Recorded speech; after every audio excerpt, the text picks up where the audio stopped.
multiculturalism's all right as long as you first accept that you must respect and work with and support the culture of the place that you've chosen to live in. And if you don't like it, if you're rejecting it, if you're opposed to it, well, you can't expect to be welcomed. And as Douglas Murray's put it, you know, people who have no commitment to freedom and to respect for other human beings have come into our midst and are now spitting in our faces. They have every responsibility then to think about whether they ought to go away and find a regime of their own.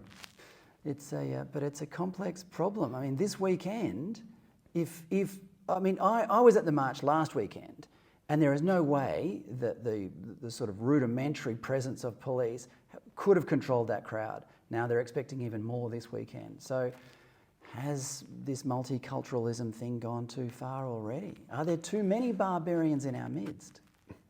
I don't think you could deny that there obviously are. I mean, that we have people in Australia who can boast that there are tears flowing down their faces before Israel had done anything. Remember that?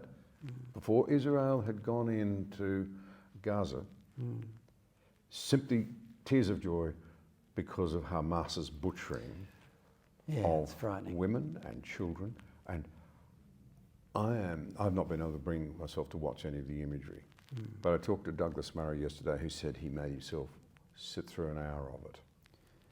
It is indescribable. And how the ABC's journalists can say there's no evidence for this and what have you. I mean, what is the matter with us? Where have some of these people misplaced their moral compass? Well, that's the other thing about ARC, is we need to revive that moral compass. We need. One of the takeaways I've got from ARC was that if we are to fight this culture war, and we must, then we need to establish some sort of framework for our side that is the equivalent of the fervour felt on the other side. Now, they wouldn't say that they are religious, but they are. I mean, they are sympathising with Islam, which is a complete theocracy.